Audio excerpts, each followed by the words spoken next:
Hello, ഒന്ന് ആലോചിച്ച് നോക്കൂ.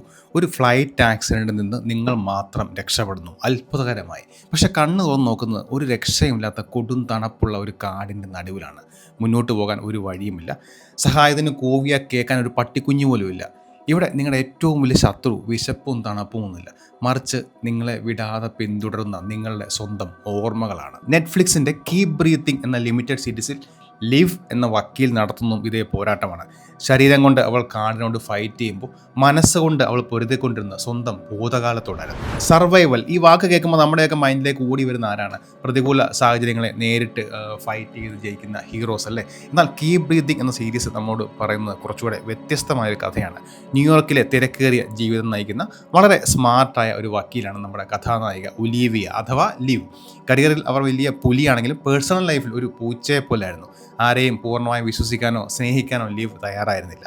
അങ്ങനെ ഇരിക്കുകയാണ് ആരോടും പറയാതെ കാനഡയിലെ ഇനിവിക് എന്ന ദൂരെയുള്ള ഒരു പട്ടണത്തിലേക്ക് അവൾ പോകാൻ പ്ലാനിടുന്നത്. അത് അവളുടെ ജീവിതത്തിലെ വളരെ പ്രധാനപ്പെട്ട ഒരു യാത്രയായിരുന്നു. പക്ഷേ വിധി അവൾക്കായി കരുതി വെച്ച് വേറെ ചിലതായിരുന്നു. അപ്പോൾ സീൻ തുടങ്ങുന്ന ഒരു എയർപോർട്ടിൽ നിന്നാണ്. പോകാനിരുന്ന ഫ്ലൈറ്റ് ക്യാൻസൽ ആയതോടെ ആകെപ്പാടെ നിരാശയിലായിരിക്കുകയാണ് നമ്മുടെ നായിക ലിവ്. അവരുടെ മുഖം കണ്ടാൽ തന്നെ അറിയാം ആ യാത്ര എത്രത്തോളം ഇമ്പോർട്ടൻ്റ് ആണെന്ന്. എന്ത് ചെയ്തിട്ടാണെങ്കിലും ഇനിവിക്കിൽ എത്തണം, അതായിരുന്നു അവരുടെ വാശി. അങ്ങനെ അവിടെ വെച്ച് കണ്ട രണ്ട് അപരിചിതർക്ക് പണം ഓഫർ ചെയ്ത് അവരുടെ പ്രൈവറ്റ് വിമാനത്തിൽ അവളൊരു സീറ്റ് ഒപ്പിച്ചു. ഒരു പരിചയമില്ലാത്ത രണ്ട് ആണുങ്ങളുടെ കൂടെ ഒരു വിവരവും ആർക്കും കൊടുക്കാതെ ഒരു ചെറിയ വിമാനത്തിൽ അവൾ യാത്ര തുടങ്ങി. താൻ കാണിച്ചത് എത്ര വലിയ മണ്ടത്തരമാണെന്ന് അവൾക്ക് മനസ്സിലാകുന്ന ആ വിമാനം ആകാശത്ത് വെച്ച് ഒരു തടാകത്തിലേക്ക് മൂക്കും കുത്തി വീണപ്പോഴാണ്. കണ്ണ് തുറക്കുമ്പോൾ ലിവ് കാണുന്നത് തകർന്ന വിമാനവും ഐസ് പോലെ തണുത്ത ഒരു തടാകവുമാണ്.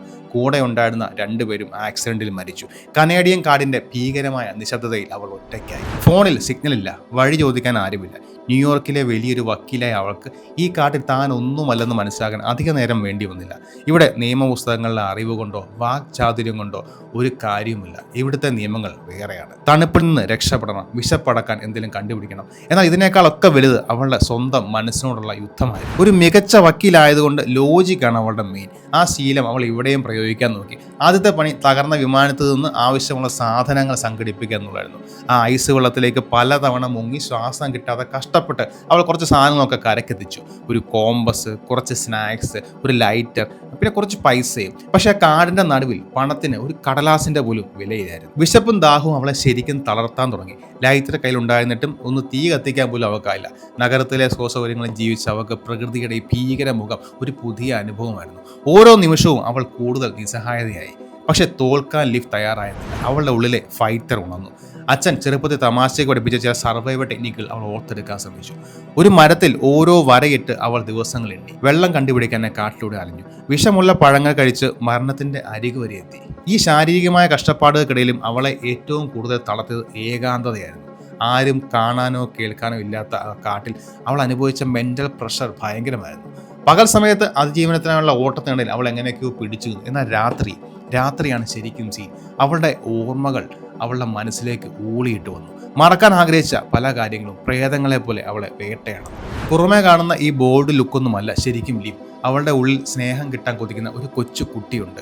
അവളുടെ അച്ഛൻ ഒരു പാവം ചിത്രകാരനായിരുന്നു. ലിവ് അച്ഛൻ്റെ ജീവനായിരുന്നു. എന്നാൽ അമ്മ ലൂസിയ നേരെ ഓപ്പോസിറ്റ്. മാനസികമായി അത്ര സ്റ്റേബിൾ അല്ലാത്ത ഒരു കലാകാരിയാണ് അവർ. ലിവുമായി ഒരു കണക്ഷൻ ഉണ്ടാക്കാൻ അവർക്ക് പറ്റിയില്ല. ചെറുപ്പത്തിൽ തന്നെ ലൂസിയ ലീവിനെയും അച്ഛനെയും ഇട്ടേച്ച് സ്വന്തം വഴിക്ക് പോയി. ആ ഉപേക്ഷിക്കപ്പെടലിന്റെ വേദന അവളുടെ മനസ്സിൽ നിന്ന് അന്ന് മുതൽ പോയിട്ടേ ഇല്ല. അവളുടെ ജീവിതത്തിലേക്ക് വന്ന ആണുങ്ങളോടുള്ള ബന്ധത്തിലും ഈ പേടി ഒരു നിഴൽ പോലെ നിന്നു. അവളുടെ കൂടെ ജോലി ചെയ്യുന്ന ഡാനി അവളെ ശരിക്കും സ്നേഹിച്ചിരുന്നു. എന്നാൽ ഡാനിയുമായി ഒരു പരിധിയിൽ കൂടുതൽ അടുക്കാൻ അവൾക്ക് പേടിയായിരുന്നു. എപ്പോൾ വേണമെങ്കിലും താനും ഉപേക്ഷിക്കപ്പെട്ടേക്ക എന്നൊരു പേടി അവളെ എപ്പോഴും പിന്നോട്ട് വലിച്ചു. ഡാനി സ്നേഹത്തോടെ അടുക്കുമ്പോഴൊക്കെ അവൾ ഓരോ കാരണങ്ങൾ പറഞ്ഞ് അവനെ മാറ്റി നിർത്തി. കാട്ടിലെ ആ ഒറ്റപ്പെടലിൽ ഈ ഓർമ്മകൾ മാത്രമാണ് നമുക്ക് കൂട്ട്. പക്ഷേ അതിനെല്ലാം വേദനയുടെ നിറമായിരുന്നു. ദിവസങ്ങളായി വെള്ളം കുടിക്കാത്തതുകൊണ്ട് അവൾക്ക് ഹാലൂസിനേഷനുകൾ, അതായത് കാണാത്തതൊക്കെ ഇല്ലാത്തതൊക്കെ കാണാൻ തുടങ്ങി.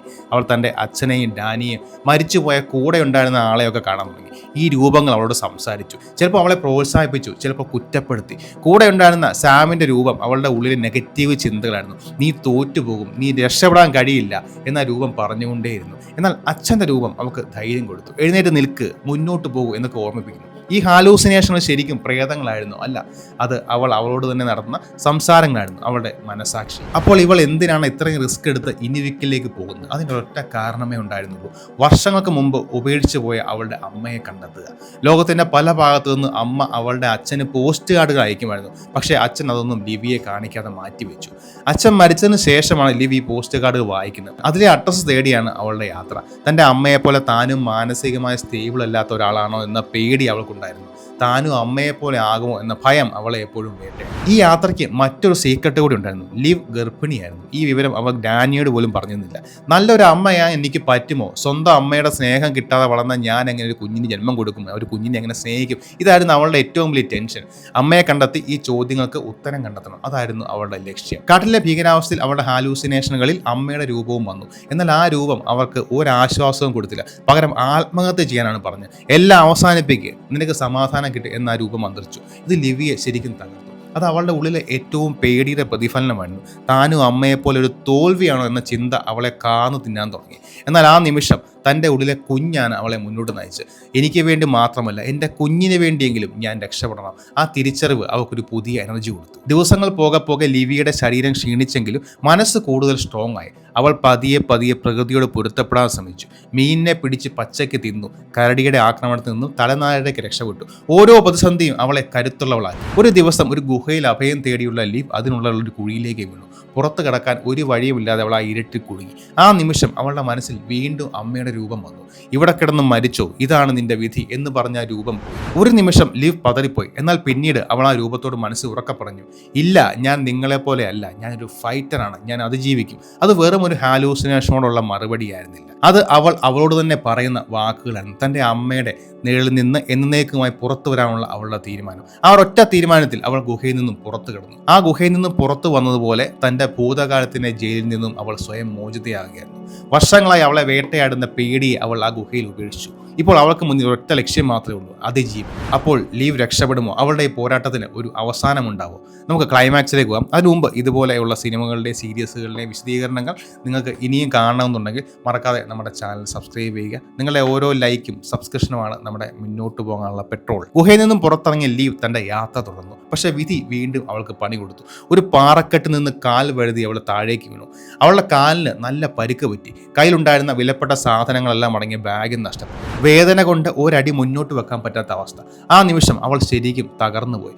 എല്ലാം തീർന്നു എന്ന് അവൾ ഉറപ്പിച്ചു. അവിടെ കിടന്ന് വേദന കൊണ്ട് പൊളയുമ്പോൾ അവൾ വീണ്ടും തൻ്റെ അച്ഛൻ്റെ രൂപം കണ്ടു. ആ രൂപം അവളെ ആശ്വസിപ്പിച്ചു. ലീവ്, നിന്റെ കണ്ണുകളിലും പുഞ്ചിരിയിലും മാത്രമേ അമ്മയുടെ ഛായുള്ളൂ, പക്ഷെ നീ അമ്മയെപ്പോലെ അല്ല എന്ന് അച്ഛൻ പറഞ്ഞു. ആ വാക്കുകൾ അവൾക്ക് നൽകിയ ആശ്വാസം ചെറുതായിരുന്നില്ല. അപ്പോഴാണ് അവൾ ഒരു നദിയുടെ ഇരമ്പൽ കേൾക്കുന്നത്. അതൊരു റോഡായിരിക്കുമെന്ന് തെറ്റിദ്ധരിച്ച് ബാക്കിയുണ്ടായിരുന്ന അവസാനത്തെ ശക്തിയും സംഭരിച്ച് അവൾ ആ ശബ്ദത്തിനടുത്തേക്ക് നീങ്ങി. എന്നാൽ അവിടെ അവളെ കാത്തിരുന്ന് കുത്തി ഒഴുകുന്ന വലിയൊരു നദിയായിരുന്നു. അതോടെ അവളുടെ അവസാന പ്രതീക്ഷയും തീർന്നു. ഇനി എന്ത് ചെയ്യണമെന്നറിയാതെ അവൾ നദിക്കരയെ തളർന്നു. അപ്പോഴാണ് അവളുടെ മനസ്സിൽ ഒരു ഐഡിയ വരുന്നത്. ഈ പുഴ എവിടെയെങ്കിലും അവസാനിക്കുമെങ്കിൽ അത് തീർച്ചയായും ഏതെങ്കിലും ജനവാസമുള്ള സ്ഥലത്തായിരിക്കും. അതായിരുന്നു അവളുടെ ലാസ്റ്റ് ചാൻസ്. ഒരു വലിയ മരത്തടി പിടിച്ചുകൊണ്ട് അവൾ ആ തണുത്തുറഞ്ഞ നദിയിലേക്ക് സ്വയം ഇറങ്ങി. ആ ഒഴുക്കിന് അവൾ സ്വയം വിട്ടുകൊടുത്തു. നദിയിലൂടെ ഒഴുകിപ്പോകുമ്പോൾ അവളുടെ ജീവിതം ഒരു സിനിമ പോലെ മനസ്സിലൂടെ കടന്നുപോയി. എന്നാൽ ഇത്തവണ അത് വേദനയുടെ ഓർമ്മകളായിരുന്നില്ല, പകരം ഭാവിയെക്കുറിച്ചുള്ള നല്ല സ്വപ്നങ്ങളായിരുന്നു. അവൾ ഡാനിയോടൊപ്പം തൻ്റെ കുഞ്ഞിന് ജന്മം നൽകുന്നു, അവരൊരുമിച്ച് ജീവിക്കുന്നതൊക്കെ അവൾ സ്വപ്നം കണ്ടു.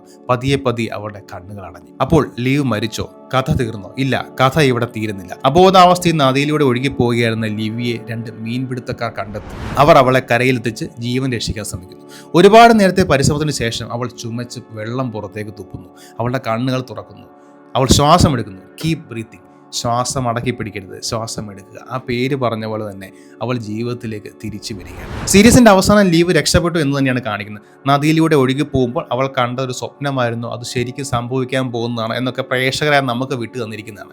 എന്നാൽ ഒരു കാര്യം ഉറപ്പാണ്, അവൾ ശാരീരികമായി മാത്രമല്ല രക്ഷപ്പെട്ട്, മാനസികമായും അവൾ പുതിയ ഒരാളായി മാറിയിരുന്നു. ഈ അതിജീവന യാത്ര അവളെ ഒരുപാട് കാര്യങ്ങൾ പഠിപ്പിച്ചു. ഉപേക്ഷിക്കപ്പെടുമോ എന്ന് പേടിക്കാതെ സ്നേഹിക്കാൻ അവൾ പഠിച്ചു. ഒരു അമ്മയാൻ തനിക്ക് കഴിയുന്ന ആത്മവിശ്വാസം അവൾക്കുണ്ടായി. ഭൂതകാലത്തിലെ മുറിവുകളെ അംഗീകരിച്ച് അതിൽ നിന്ന് മുന്നോട്ട് പോകാൻ അവൾ പഠിച്ചു. ലീവ് അമ്മയെ കണ്ടെത്തിയോ എന്ന് സീരീസിൽ കാണിക്കുന്നില്ല, കാരണം ആ ചോദ്യത്തിന് അവിടെ പ്രസക്തിയില്ലാതെ. അമ്മയെ കണ്ടെത്തി താൻ ആരാണെന്ന് തിരിച്ചറിയാൻ യാത്ര തിരിച്ച ലീവ് ആ കാട്ടിലെ ഏകാന്തതയെ വെച്ച് സ്വയം ആരാണെന്ന് തിരിച്ചറിഞ്ഞു. അതിന് നമുക്ക് ഇനി മറ്റൊരാളുടെ സർട്ടിഫിക്കറ്റിൻ്റെ ആവശ്യമില്ല. അപ്പോൾ കീപ് ബ്രീതിങ് എന്ന ഈ സീരീസ് കാണണോ വേണ്ടോ? സത്യം പറഞ്ഞാൽ ഇതൊരു പക്ക സർവൈവർ ത്രില്ലർ പ്രതീക്ഷിച്ച ചിലപ്പോൾ നിങ്ങൾക്ക് അത്ര ഇഷ്ടപ്പെട്ടെന്ന് വരില്ല. കാരണം ഒരുപാട് ആക്ഷൻ സീനുകളോ വലിയ ട്വിസ്റ്റുകളോ ഒന്നുമില്ല. ഒരാളുടെ കഥയാണ്, ഒരാളെയാണ് കൂടുതൽ സമയം കാണിക്കുന്നത്. ഇതൊരു സൈക്കോളജിക്കൽ ഡ്രാമയാണ്. ഒരു മനുഷ്യൻ്റെ ഉള്ളിലെ സംഘർഷങ്ങളും അതിജീവനത്തെ ആഴത്തിൽ കാണാൻ ആഗ്രഹിക്കുന്നവർക്ക് ഇതൊരു മികച്ച അനുഭവമായിരിക്കും.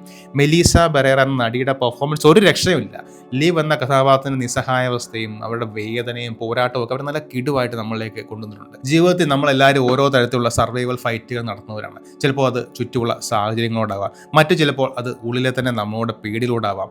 കീപ് ബ്രീതിങ് നമ്മളെ ഓർമ്മിപ്പിക്കുന്ന ഒന്നേ ഉള്ളൂ. എത്ര വലിയ പ്രതിസന്ധി വന്നാലും ശ്വാസം അടക്കി പിടിച്ച് നിൽക്കരുത്, മുന്നോട്ട് പോവുക. കാരണം ഓരോ ശ്വാസത്തിലും പ്രതീക്ഷയുണ്ട്.